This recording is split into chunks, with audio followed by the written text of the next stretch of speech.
प्रकृति ने झारखंड को बहुमूल्य रत्नों एवं मनोहारी प्राकृतिक छटाओं से नवाजा है। परिदृश्यों और आकर्षणों की मनोरम श्रृंखला के साथ अपना जादू बिखेरता झारखंड आगंतुकों को सदियों से मंत्रमुग्ध करता आया है। झारखंड के संपूर्ण कैनवस को प्रकृति ने अप्रतिम रंगों एवं प्राकृतिक नजारों से सजा रखा है। सिर्फ प्राकृतिक सौंदर्य ही नहीं, अपितु इस प्रदेश को खनिज संपदाओं से मालामाल करने में भी प्रकृति ने कोई कोताही नहीं बरती है। झारखंड का पूर्वी सिंहभूम जिला खनिज एवं प्राकृतिक संपदाओं से परिपूर्ण क्षेत्र है। झारखंड का ये भूभाग प्राकृतिक वैभव और सांस्कृतिक समृद्धि के मनोरम चित्रपट का अनावरण करता है। पूर्वी सिंहभूम जिला के जमशेदपुर को लौह नगरी के रूप में जाना जाता है। प्राकृतिक सौंदर्य एवं औद्योगिक विरासत का संयोजन इस जिला को एक ऐसा क्षेत्र बनाता है जहां इनका न्यायपूर्ण उपयोग करके गरीबी उन्मूलन तथा रोजगार सृजन की दिशा में मिसाल कायम किया जा सकता है। बावजूद इसके इस जिला के कई गांव वर्षों से गरीबी, बेरोजगारी और पलायन का दंश झेलते रहे हैं। यूं तो समेट लाए हर चीज़ गांव से, मगर धागे तुम्हारे नाम के बरगद पे ही रह गए। नमस्कार, जोहार। दूरदर्शन के इस खास कार्यक्रम गांव यात्रा में आप सभी का स्वागत है। इस कार्यक्रम के द्वारा हमारा उद्देश्य होता है आपको झारखंड की खूबसूरती और वादियों से रूबरू कराना, साथ ही साथ झारखंड में हो रहे गांव की विकास को आपसे अवगत कराना, ताकि आप जान सके कि झारखंड कितनी उन्नति कर रहा है।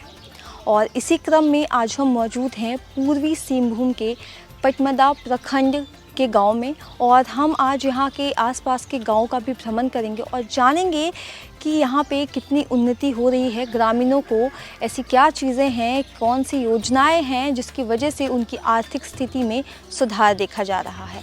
तो चलिए चलते हैं इस खूबसूरत सफ़र की ओर। आज गांव यात्रा के लिए हम आपको ले चल रहे हैं कुछ ऐसे ही गांव। ये गांव पूर्वी सिंहभूम के पटमदा प्रखंड में आते हैं। इन गांव में विकासात्मक कार्यों की गति काफी कुंद रही है।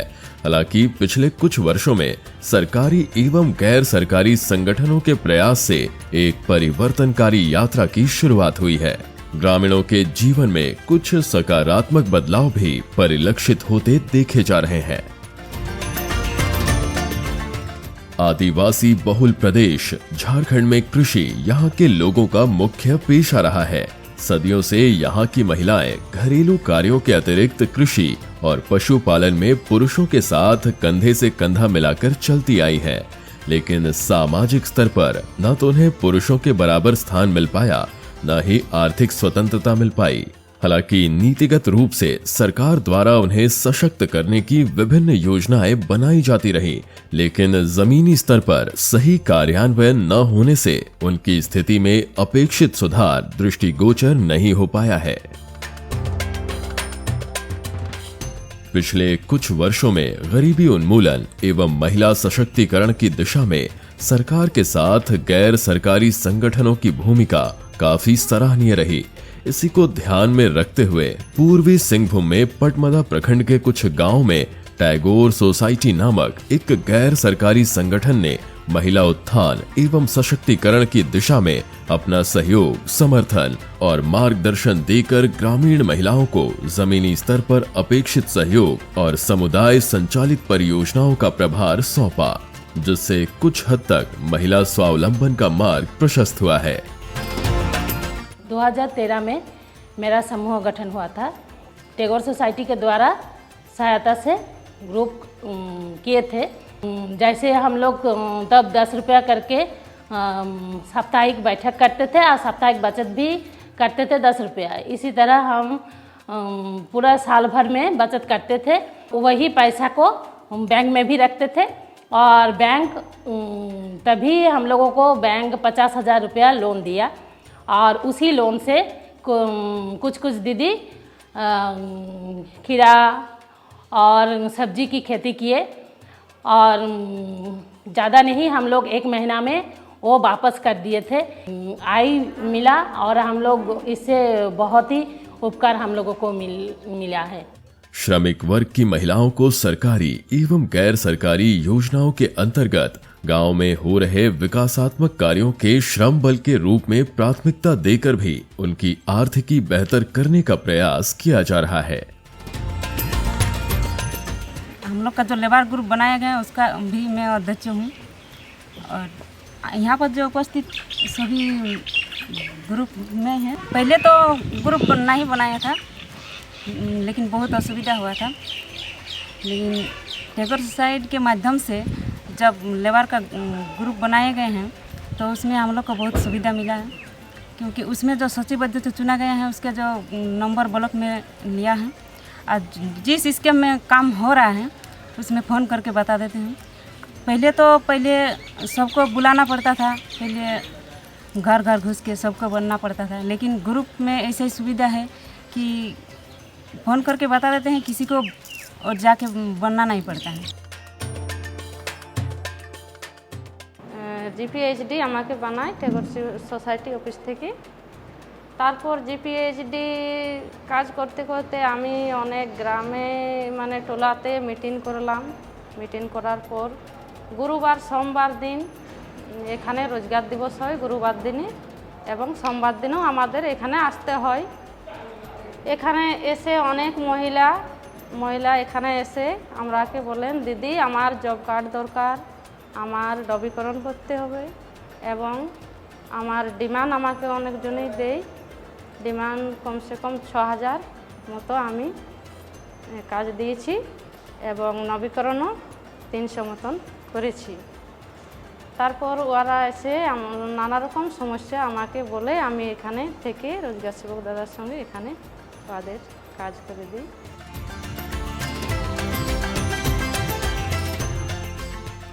मनरेगा के तहत टीसीबी बनाने का कार्य हो या खेतों की मेड़बंदी करना, डोभा तालाब का खनन एवं सुदृढ़ीकरण कार्य हो या अन्य विकासात्मक कार्य, सभी कार्यों में महिला श्रम शक्ति का प्राथमिकता से उपयोग करके न सिर्फ सिंचाई आदि की समस्या से निजात दिलाई जा रही है, बल्कि गांव के विकास के साथ साथ महिलाओं को सामाजिक, मानसिक और आर्थिक रूप से सशक्त भी बनाया जा रहा है।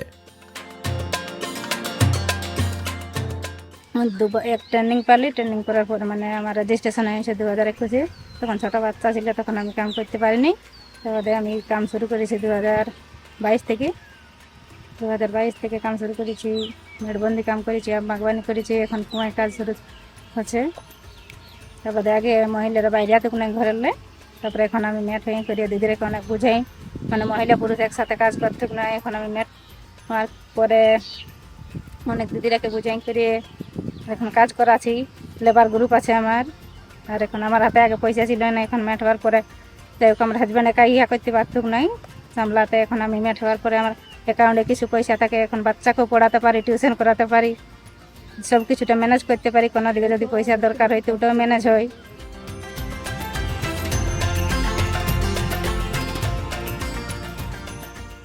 एक फसली खेती एवं वैकल्पिक आय के साधनों का अभाव होने की वजह से यहाँ की महिलाएं बड़ी संख्या में दूर के शहरों में पलायन कर जाती थी, क्योंकि वर्षा आधारित खेती की वजह से साल के 8-9 महीने उनके पास जीविकोपार्जन का कोई दूसरा साधन ही उपलब्ध नहीं हो पाता था।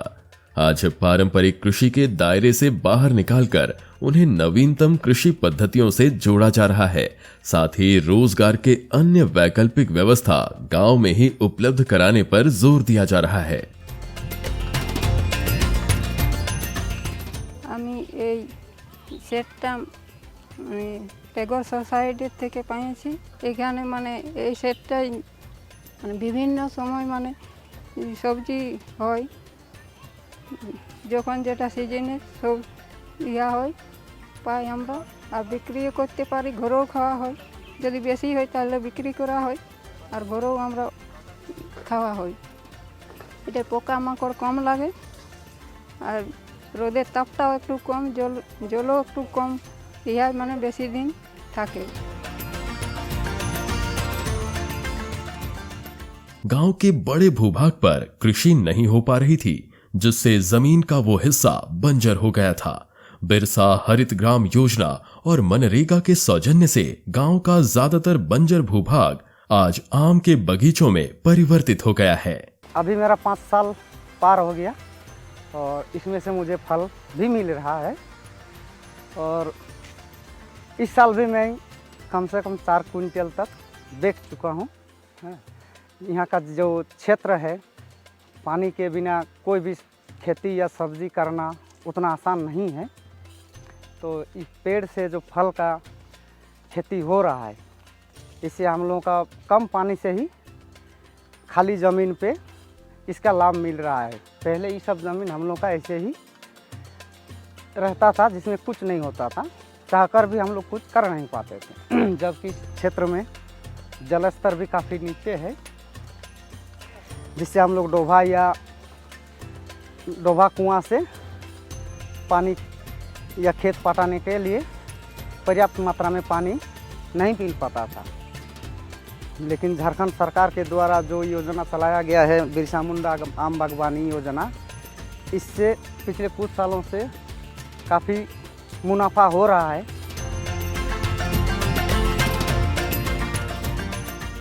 रासायनिक उर्वरकों से मृदा की उर्वरा शक्ति में काफी कमी देखी गई। साथ ही इनमें न सिर्फ अधिक लागत लगता था, बल्कि स्वास्थ्य पर भी दुष्प्रभाव पड़ता था। इसी के मद्देनजर जैविक खेती को अपनाकर इसकी उर्वरा शक्ति पुनर्जीवित करने को प्रेरित किया जा रहा है। गांव की कई महिलाओं ने प्रशिक्षण प्राप्त करके घर पर ही जैविक खाद बनाना शुरू कर दिया है, जिससे एक तरफ खेतों की उर्वरा शक्ति बढ़ रही है, वहीं महिलाओं के आर्थिक उन्नयन का एक स्रोत भी विकसित हुआ है। जैविक खेती चाष करा হয় 3 साल হলো জৈবিক खेती আমরা নিজেই খাদ কীটনাশক দাবাই নিজের হাতে তৈরি করি। তার মধ্যে আমি বিআরসি এন্টারপ্রেনার এখানে বিআরসি দোকান চালাই, তার মধ্যে আমরা বিক্রি করা হয়। কিন্তু এখানে কি বলবো, এসএসজি গ্রুপ তৈরি করা হয়েছে, ওরা সবাই এখানে থেকে কিনে নিয়ে যায়। তার মধ্যে শিবাম খাদ বিক্রি হয়, শিবাম খাদ, নাদেব খাদ, এজলা, ভার্মি, তারপর কীটনাশক যদি কোনো রোগ বিমারি আসে তার জন্য নিমাস্ত্র, ব্রহ্মাস্ত্র, অগ্নিস্ত্র এইসব তৈরি হয়।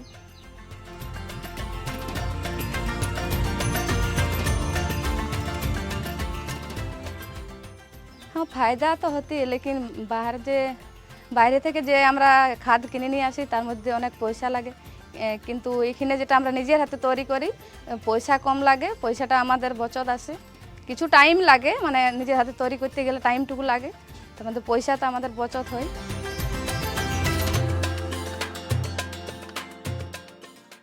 छोटे किसानों के पास खेती के लिए पर्याप्त जमीन नहीं होती है। ऐसे में उन्हें मचान खेती के लिए प्रोत्साहित किया जा रहा है। जमीन के छोटे टुकड़े पर अब एक साथ ये 3-4 फसल ले पा रहे हैं, जिससे फसलोत्पाद में कई गुना वृद्धि हुई है तथा आर्थिकी भी बेहतर हुई है। আমরা এই যে মাচান চাষ শুরু করেছি, এটা প্রায় 2 বছর হলো। এটা 15 ডিসিমিল জায়গাতে প্রথমে শুরু করেছি। আর মাচানের সবজি যেটা হয়, এটা আমাদের সুবিধা কি যে আমরা মাটির নিচে থাকলে পোকা লাগে বেশি, আর মাচানে থাকলে পোকা লাগে না, সিধা হয়। আর জৈবিক খেতিতে চাষ করেছি মানে খাবারটা মানে সবজিটা মিষ্টি হয় আর বেশি দিন মাটিতে টিকে। আমাদের এই যে এখানে আমরা 15 ডিসমিল জায়গাতে চাষ করছি, তো এটা আমাদের মানে 3 রকম পাওয়া যাচ্ছে। নিচের এটা আমরা এই যে সোসাইটি থেকে টিএসআরডি সোসাইটি থেকে আর এই প্রধান সংস্থা থেকে জুড়ে আমাদের সহায়তা মিলেছে। এটার থেকে আমরা ট্রেনিং পেয়েছি, তার থেকে আমরা শুরু করেছি।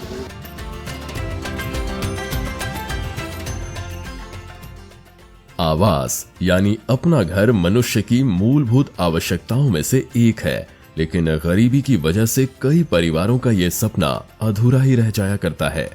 ऐसे में प्रधानमंत्री आवास योजना इनके लिए मरुभूमि में जलाशय की तरह साबित हो रहा है। इन गांवों में भी कुछ आकांक्षी परिवार इस योजना से लाभान्वित हुए और कई अन्य जल्द ही केंद्र एवं राज्य सरकार की विभिन्न आवास योजनाओं से लाभान्वित होने की उम्मीद लगाए बैठे हैं। आगे ছিলাম এরকম কাঁচা মকান সাপ উপ সামাতক বুঝলে ডেলি ওইরকম অসুবিধা ঝড় বসাত হাওয়া এইরকমভাবে নিয়ে যেত। হ্যাঁ, এখন পাকা মকান হয়ে এটা সুবিধা হয়েছে।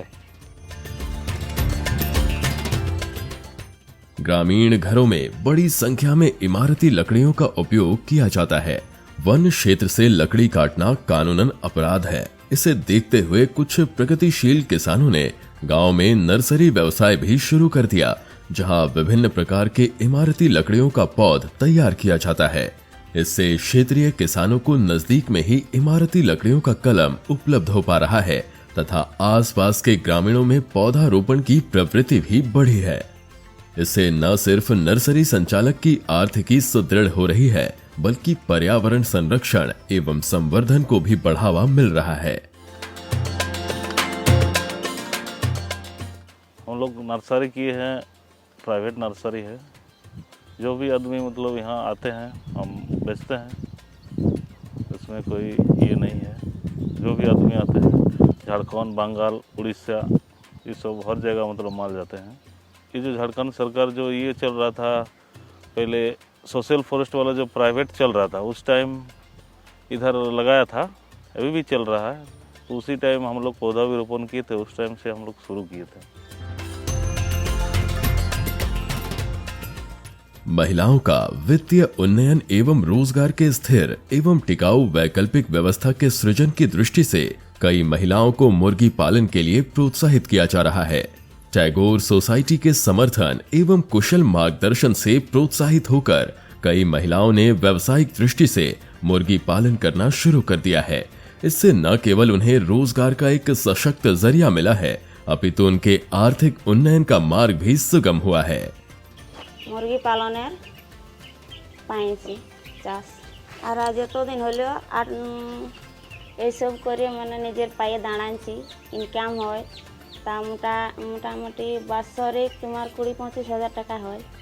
এখন আমি নিজেই সব কিছু করতে পারছি, এরপর বাচ্চাকেও দিতে পারছি যখন যেটা খুঁজছি। আমার মেয়ে একটা আছে, তার জন্য পায়ে তোড়া নিয়েছি, কানে নিয়েছি। गरीबी उन्मूलन एवं पलायन पर रोक लगा पाना तब तक संभव नहीं हो सकता जब तक ग्रामीण स्तर पर ही उनके लिए रोजगार उपलब्ध न कराया जाए। इस दृष्टि से पटमदा प्रखंड के मरचा गांव में नाबार्ड से प्रशिक्षण प्राप्त कर कुछ महिलाओं ने मिलकर एक दाल प्रसंस्करण इकाई की स्थापना की है, क्योंकि इस क्षेत्र में दलहन तथा हल्दी, धनिया, मिर्च आदि की अच्छी खेती होती है। इस इकाई की स्थापना से इन महिलाओं के सामाजिक, मानसिक एवं आर्थिक स्थिति में आमूलचूल परिवर्तन आया है। 2022 में अगस्त महीना में पहले ट्रेनिंग शुरू हुआ और बाजार से जो सेल हुआ 1 किलो धनिया से 60 रुपये और जो मशीन में पिसाई के सेल किया तो उसके 200-250 रुपया मिला है। इसीलिए बैंक से लोन लिया और मशीन लिया। প্রথমে যে আমাদের মানে ঘরের থেকে বাইরে আসতে দিত না, তো তারপর যবে থেকে বাইরে আসিয়েছি মানে কাজে শুরু করেছি, তবে থেকে হাতে কিছু পয়সা পাই। শুদ্ধ দলমা মশলা এখানে আমরা সবাই সব দিদি মিলে একসাথে পিসাই করি, তারপর প্যাকেট করি। প্রথমে তো মানে হাতে করে প্যাকেট করতে, তারপরে এই যে অটোমেটিক মেশিন নেওয়া হয়েছে, এই অটোমেটিক মেশিনই এখন আমাদের একটু মানে বেশি সুবিধা হয়েছে। ये टेगर से हम लोग को ये ट्रेनिंग मिला 15 दिन का। हम लोग ट्रेनिंग किए 90 दीदी लोग, हम लोग सब मिलकर मसाला पीसते हैं, धनिया पीसते हैं, जीरा पीसते हैं और मिर्चा पीसते हैं। इसीलिए हम लोग अपने लगाते हैं, उसको पीस करके हम लोग बेचते भी हैं और सबको खाते भी हैं और अपना बाल बच्चा को भी अच्छा से पढ़ाना सकेंगे। हम लोग का महीना में 3-4 हज़ार मिलता है। इससे से हम लोग बच्चा का पढ़ाई भी करते हैं, ट्यूशन करते हैं, स्कूल में भी देते हैं। इससे हम घर का भी काम करते हैं और यहाँ का भी काम करते हैं।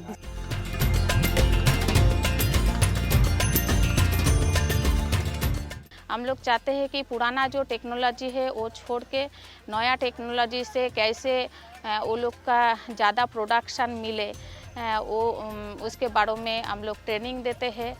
उसके साथ साथ वो लोग को हैंड होल्डिंग सपोर्ट भी देते हैं। और महिला का लाइवलीहुड का भी काम बहुत सारा किए हैं। जैसे नाबार्ड के सहयोग से हम लोग मसला का एक यूनिट बनाए। वो यूनिट में 25 सेल्फ हेल्प ग्रुप है। 25 सेल्फ हेल्प ग्रुप में जो एक्टिव वोमेन है, तो एक्टिव वोमेन को लेके 90 दीदी है, वो 90 दीदी को लेके एक यूनिट बनाए। तो हम लोग कोशिश किए कि गांव में ज़्यादातर ये लोग का बहुत स्वास्थ्य अच्छा नहीं है, तो जैविक पद्धति से वो लोग का खेती बाड़ी करेंगे तो उसका जो मसाला बना रहे वो भी जैविक होगा। जैसे धनिया है, मिर्चा है, हल्दी है, वो सब जैविक पद्धति से वो लोग किए हैं। रॉ मटेरियल्स में 1 किलो डास्ट तक आते हैं, तो 5 किलो में 50 रुपया होता है। तो डास्ट तक पैकेजिंग करके उसका 200 रुपया मिलता है, तो 150 रुपया उसका माने क्या बोले लाभ होता है। तो अभी वो सब माने रुक गया है, अभी कोई बाहर में नहीं जाते हैं। ऐसा दिन देखे हैं कि घर में तालाबंदी करके 3 से 6 महीना तक वो सब बाहर चला जाते थे। वो आने का बाद देखते थे कि किसी का घर में चोरी हो गया, किसी का घर में क्या बोलेंगे दिमाग वाला जो ये है ना, वो हो जाते थे। तो ऐसा कष्ट करके वो सब आजीविका करते थे। तो अभी सब वो सब रुक गया है, अभी बाहर में कोई नहीं जाते हैं, अभी घर में रह के ही वो इनकम कर रही है।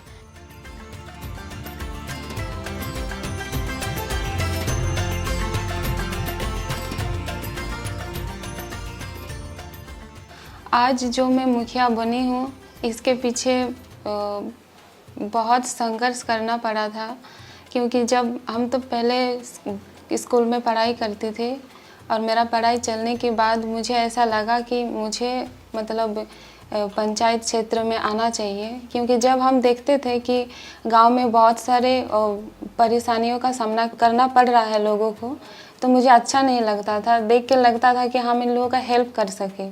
तो मुझे लगा कि इसके लिए मुझे कुछ ऐसा करना होगा ताकि हम सबकी सहायता कर सकें। फिर मेरे सामने आया कि सब कोई ने बोला कि आपको इलेक्शन लड़ना है बोल के। तो मैंने भी डिसाइड किया कि हाँ, अगर हम पंचायत के मुखिया बने तो हम बाकी लोगों को मदद भी कर सकते हैं और पंचायत की बेहतर तरीके से उसका विकास भी कर सकते हैं। बहुत सारी योजनाएं हैं पंचायत में, लेकिन मुझे सबसे ज़्यादा लगा कि जैसे जो गरीब लोग हैं उसको आवास की बहुत ज़्यादा दिक्कतें हैं। तो हम लोगों ने सोचा कि उन लोगों को आवास दे के, ताकि उन लोगों को आवास मिले, सुरक्षित रह सके, तो उसके ऊपर हम लोगों ने काम किया है। फिर उन लोगों का रोज़गार देने में मदद किए हैं मनरेगा के थ्रू, ताकि वो रोज़गार मतलब मिले उन लोगों को और अच्छे से रहन सहन कर सके। फिर हम लोग गरीबी मुक्त करने के लिए राशन कार्ड की जैसी व्यवस्थाएं हैं और बाकी और भी ज़्यादा मतलब पंचायत में सुचारू रूप से योजनाएं चल रहे हैं। जैसे 15 फाइनेंस में जितने सारे काम होते हैं, तो 15 फाइनेंस से भी है और मनरेगा के अंतर्गत बहुत सारे ऐसे योजनाएं हैं जो अभी हम लोगों की पंचायत में चल रहा है।